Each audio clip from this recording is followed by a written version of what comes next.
Good morning बच्चों। Namdev classes में chemistry का ऑनलाइन क्लासेस चालू हो गया है। तो जो हमारे 11वीं के बच्चे थे, चाहे वो मल्टीपर्पज़ के हो, चाहे भारत माता के हैं, चाहे वो सेंट जोसेफ के हैं, सारे बच्चों को मैं अपना 1 घंटे का वीडियो बना के उनके व्हाट्सएप या अपना टेलीग्राम के थ्रू चैप्टर 1 से स्टार्ट करके मैं भेजते जा रहा हूँ। आप घर में खाली बैठे हैं, उससे अच्छा पढ़िए और नोट्स बनाते जाओ। ठीक है बेटा। तो इसके पहले मैं 2 वीडियो दिया था। इसमें मैंने आपको उसमें ठोस का 3 प्रकार बताया था। एक सरल घनीसेल और एक अंतः केंद्रीय घनीसेल और दूसरा बताया था फलक केंद्रीय घनीसेल। फिर दूसरा वीडियो में मेरा है जो चैप्टर 1 से चालू हुआ है ना, उसको बोल रहा हूँ। बाकी के पहले की जो वीडियो थी वैसे डेमो का लिए था। जो मेरा लास्ट के 2 वीडियो आपके मोबाइल में होंगे वो चैप्टर 1 12वीं से स्टार्ट हुए। तो फिर मैंने उसमें सरल घनीसेल, अंतः केंद्रीय सेल, फलक घनीसेल बताया था। दूसरा वीडियो में मैं आपको उसका रासायनिक सूत्र बनाने का तरीका सिखाया था। और अध्याय 1 12वीं का ही पढ़ा रहा हूँ बेटा। ठीक। तो आज मैं आपको उस 12वीं का ही अनुचुंबकीय और प्रतिचुंबकीय पहचानने का तरीका बता रहा हूँ। आपके पेपर में एक क्वेश्चन को डन आएगा। तो सबसे पहले मैं यहाँ पे कुछ बेसिक चीज लिखना चाहता हूँ। Scandium, titanium, vanadium, chromium, manganese, iron, nickel, copper और जिंक। ये इसके मैं इलेक्ट्रॉनिक विन्यास लिख रहा हूँ। ये 21, सुनते जाना बेटा। ये 22, ये 23, ये 24, 25, 26, 27, 28, 29। Scandium, titanium, vanadium, chromium, manganese, iron, nickel, cobalt छोड़ दिया है ना। तो मैंने दिया cobalt, nickel, cobalt, nickel, copper और जिंक। तो ये हो गया 27, ये अपने पास 28, ये 29 और 30। ये दोनों अब्बाउ के नियम का अपवाद है। ये मैं आप लोगों को कक्षा 11वीं में पढ़ा चुका हूं कि अब्बाउ के नियम का अपवाद है, अब्बाउ प्रिंसिपल का एक्सेप्शन है। तो उसके बाद इसका इलेक्ट्रॉनिक विन्यास निकालने का एक शॉर्टकट तरीका है। 18 छोड़ने के बाद सब में आप 18 छोड़ देना। सब में आप 18 छोड़ने के बाद आप क्या करना, ये मैंने 18 छोड़ा हुआ सब में। 18 छोड़ने के बाद 4s और 3d होते हैं। तो 18 में 21 गया, बचा 3, तो 2 यहां डाला, 1 यहां डाला। फिर उसके बाद 4s और 3d, मतलब 4s और 3d आप सब में लिख दीजिए। 4s और 3d आप सब में लिख दीजिए। 4s और 3d, 4s और 3d, 4s और 3d, 4s और 3d, मैं सब में लिख रहा हूं बेटा। 4s और 3d, 4s और 3d। अब देखो 22 में 18 गया, 18 माइनस करते हैं सब में, तो 2 और 2, 2 और 3, 2 और सॉरी 1 और 2, यहाँ पे 2 और 5, 2 और 6, 2 और 7, 2 और 8, 1 और 10, 2 और 10।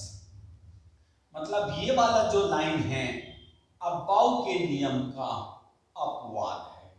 ये आप लोग को मैं कक्षा 11वीं में भी मैं आप लोग को पढ़ाया था। तो आज मैं पढ़ा रहा हूं अनुचुंबकीय और प्रतिचुंबकीय की पहचान, कि कौन अनुचुंबकीय होगा और कौन प्रतिचुंबकीय। तो अनुचुंबकीय का परिभाषा होता है, अनुचुंबकीय हो गया। अनुचुंबकीय मतलब वे पदार्थ जिसमें अयुग्मित इलेक्ट्रॉन की उपस्थिति हो गया। मतलब रसायन शास्त्र में जिसके पास भी अयुग्मित इलेक्ट्रॉन हैं वो अनुचुंबकीय है। लेकिन चूंकि सर हमको 12वीं में लिखना भी है फलाना अनुचुंबकीय है, क्यों, तो उसका आंसर मतलब जो दिया हुआ प्रश्न में अयुग्मित इलेक्ट्रॉन की उपस्थिति होती है, जिससे चुंबकीय क्षेत्र में रखे जाने पर, यह चुंबकीय क्षेत्र है, जिसको चुंबकीय क्षेत्र में अगर रखते हैं तो चुंबकीय क्षेत्र में रखे जाने पर वह चुंबकीय बल रेखाओं को अपनी ओर आकर्षित करती है। इसलिए ऐसे पदार्थों को हम कहते हैं अनुचुंबकीय। तो अनुचुंबकी का परिभाषा एक बार आप फिर सुनना बेटा, वे पदार्थ जिसमें अयुग्मित इलेक्ट्रॉन की उपस्थिति होती है उसे अनुचुंबकी कहते हैं। क्यों?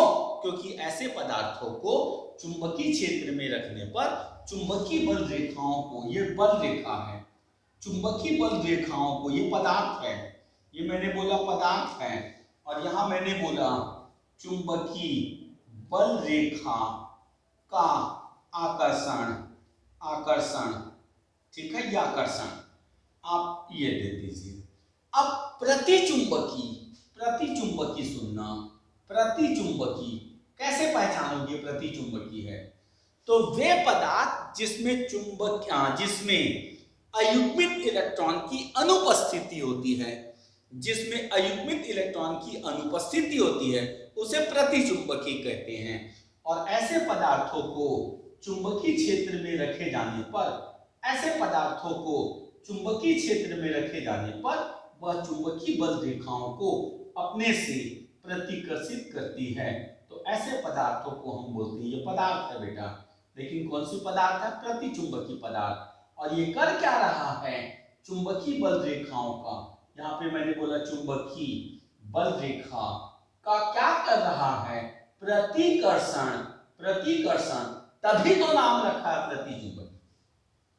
अगर वो चुंबकीय पदार्थ को प्रतिकर्षित करे तो मैं इसका कॉन्सेप्ट लिख दे रहा हूं, पहला यहां पे है अयुग्मित, हो गया इलेक्ट्रॉन, यहां पे अनपेयर, अनपेयर इलेक्ट्रॉन एब्सेंट। तो दो ठो बस आप अपनी बुद्धि में कॉन्सेप्ट रखो, अगर उसमें अनपेयर है तो वह अनुचुंबकी होगा, जिसे चुंबकीय क्षेत्र में रखे जाने पर वह चुंबकीय बल रेखाओं को अपनी ओर आकर्षित करती है। दूसरा अनपेयर एब्सेंट, मतलब वे पदार्थ जिसमें अयुग्मित इलेक्ट्रॉन की अनुपस्थिति होती है उसे अनुचुंबकी कहते हैं, तथा इसे चुंबकीय क्षेत्र में रखे जाने पर वह चुंबकीय बल रेखाओं को अपने से प्रतिकर्षित करती है। ये कॉन्सेप्ट आप पहले बुद्धि में बैठा लो। लेकिन आपके एग्जाम में, सुनना बेटा, आपके एग्जाम में क्या क्वेश्चन आएगा अब मैं वो बताने जा रहा हूं। आपके एग्जाम में क्या आएगा तो वो मैं बता रहा हूं, और डन है इसमें से। आपके 12वीं में एक क्वेश्चन आता है, आप थोड़ा ध्यान देना। पेपर में दिया Sc+2 अनुचुंबकी है, क्यों? तो मैं आपको बढ़िया डिटेल बता रहा हूं। स्कैडियम का इलेक्ट्रॉनिक विन्यास आपके पास बोर्ड में रखा है, आपने लिख दिया 4s2 3d में 1। ये सिर्फ स्कैडियम का है, लेकिन अगर स्कैडियम +2 का करूंगा तो s के इलेक्ट्रॉन वहां से रिमूव हो जाएगा। तो Sc+2 को मैंने दिया तो 4s0 3d में 1। फिर मैं यहाँ पे d ऑर्बिटल बनाया, उसमें 1 है। अब आप यहाँ पे आंसर लिख सकते हो, Sc+2 में एक अयुग्मित इलेक्ट्रॉन की उपस्थिति होती है जिसे चुंबकीय क्षेत्र में रखे, ये रटा रुटा है, आप भी रट डालो, जिसे चुंबकीय क्षेत्र में रखे जाने पर वह चुंबकीय बल रेखाओं को आकर्षित करती है। यही कारण है कि Sc+2 अनुचुंबकी है।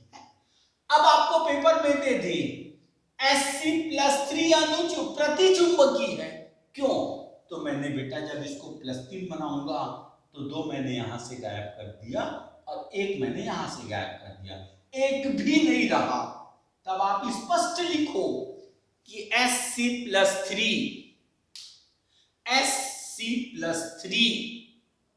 प्रतिचुंबकी है, क्योंकि इसमें अयुग्मित इलेक्ट्रॉन की अनुपस्थिति होती है, जिसे चुंबकीय क्षेत्र में रखे जाने पर वह चुंबकीय बल रेखाओं को अपने से प्रतिकर्षित करती है। ठीक है बेटा। अब आपको मान लो पेपर में देता है, ये क्वेश्चन एक तो आपके 12वीं में आएगा, पेपर में दिया Zn+2 अनुचुंबकी है कि प्रतिचुंबकी है, ये आपको पहचानना है। तब आपका लिखने का स्टाइल क्या होना चाहिए, सुनना। आपने दिया Zn तो आपने आर्गन 18 छोड़ दिए, फिर हमने दिया 4s2, 3D में मैंने 10 किया। जब मैं Zn+2 बनाया तो आर्गन 18 अपनी जगह है, हमेशा पहले 4s से हटेगा, 4s 0 और 3d 10, और d के आप 5 डब्बा बना दो, और d के 5 डब्बा बनाने के बाद आप 10 इलेक्ट्रॉन को भर दो।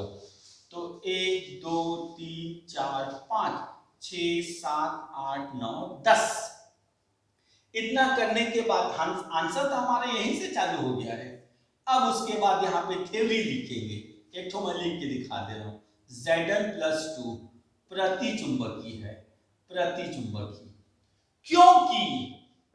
क्योंकि हो गया Zn+2 के डी कक्षक में अनपेयर इलेक्ट्रॉन की अनुपस्थिति होती है, जिसे चुंबकीय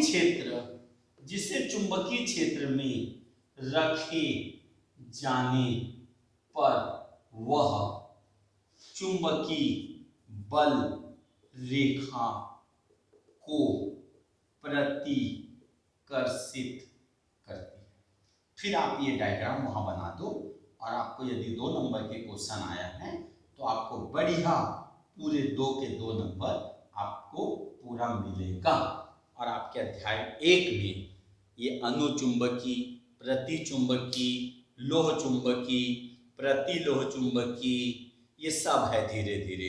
तो आज मैं आपको अणु और प्रति की पहचान के बारे में मैंने आपको बता दिया।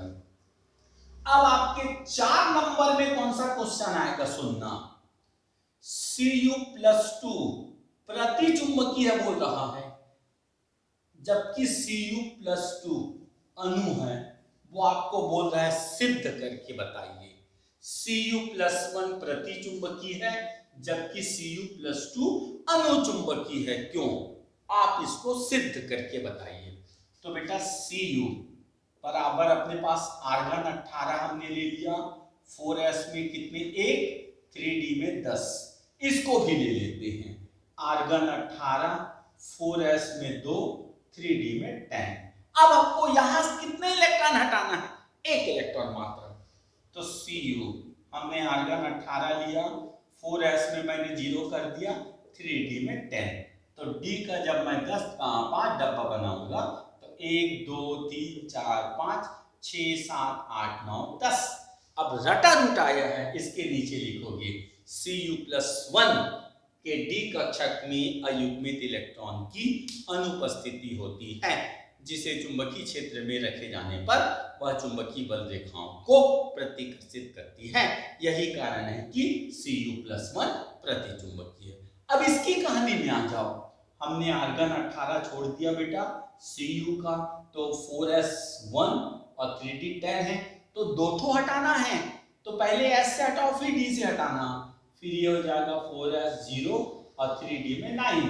जब 3d में 9 आएगा और d के बक्सा में 5 ठो बक्सा में भरोगे, 1 2 3 4 5 6 7 8 9, 1 ठो बच गया। देखो तब उसके बाद यहाँ आप थ्योरी लिखो ना, तो रटा रूटा है आज के वीडियो में। Cu+2 के डी कक्षक में एक अयुग्मित इलेक्ट्रॉन की उपस्थिति होती है, जिसे चुंबकीय क्षेत्र में रखे जाने पर वह चुंबकीय बल रेखाओं को अपनी ओर आकर्षित करने लगती है, जिसके कारण Cu+2 क्या चीज है? अनुचुंबकीय। तो एक ठो आपका 4 नंबर की क्वेश्चन आपको पेपर में आना है, ठीक है बेटा। तो इस प्रकार सुनते जाना। अध्याय 1 में मैंने आपको पूरे स्टार्टिंग से पढ़ा रहा हूं। अध्याय 1 में अभी मैं स्टार्टिंग से आपको पढ़ाया हूं, तो कल से मैं आपको थोड़ा ज्यादा समय दूंगा बेटा, ठीक है। एक्चुअल में बच्चे लोग जुड़ नहीं पा रहे हैं, कुछ प्रॉब्लम के कारण उनका नेट खत्म हो जा रहा है, ऐसा वैसा। तो मैं सब बच्चों को बोल रहा हूं जो ट्यूशन पढ़ना चाहते हैं, जो बच्चे ट्यूशन पढ़ना चाह रहे हैं, वो आप 9907152144 में आप नंबर उनको लगाओ और बोलो कि हमको सर ट्यूशन ये केमिस्ट्री बस पढ़ना है, मान लो केमिस्ट्री पढ़ना है तो सर हमको केमिस्ट्री और बायोलॉजी पढ़ना है, तो आप टाइप में लिख दो केमिस्ट्री बायोलॉजी। यदि आपको केमिस्ट्री, फिजिक्स और बायोलॉजी पढ़ना है तो आप टाइप करके लिख दो। तो अपने पास हम एक बैच बना लेंगे, ये ग्रुप हमारा बायो ग्रुप है, ये ग्रुप मैथ्स ग्रुप है। और दूसरी चीज, आप हमारी वीडियो को तब रुचि लोगे जब आप हमको थोड़ा सा गुरु दक्षिणा दोगे। तो मैंने एक सब्जेक्ट का 4,000 रुपये फीस रखा है बेटा। ऑफलाइन हो जाएगा तो आप ट्यूशन आना चालू कर दोगे, तो आप जितना भी विषय पढ़ोगे सब विषय का 1,000 रुपये आपको एडवांस देना है, ठीक है। और उस पैसा को यदि आप कोचिंग आके दोगे वो भी ठीक है, या तो मोबाइल से डालोगे वो भी ठीक है।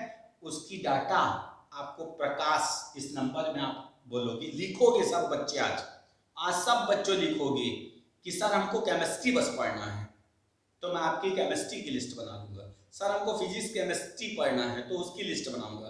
फिजिक्स केमिस्ट्री बायो पढ़ना उसके विषय, जो भी आप पढ़ोगे उसका आपको 1,000 रुपये, मात्र 1,000 रुपया, मतलब नेट पे जो होता है उससे मोबाइल से पे कर देना। वो इस नंबर में आप कॉल करोगे तो वो आपको डिटेल बता देगा, ठीक। और कल से मैं रेगुलर 1 घंटे की क्लास लगातार लूंगा। लेकिन आज बेटा सब बच्चों से मेरा अनुरोध है, आप क्या पढ़ोगे क्या नहीं पढ़ोगे ये आज इस नंबर में आप बता देना, ठीक है। Okay, good night.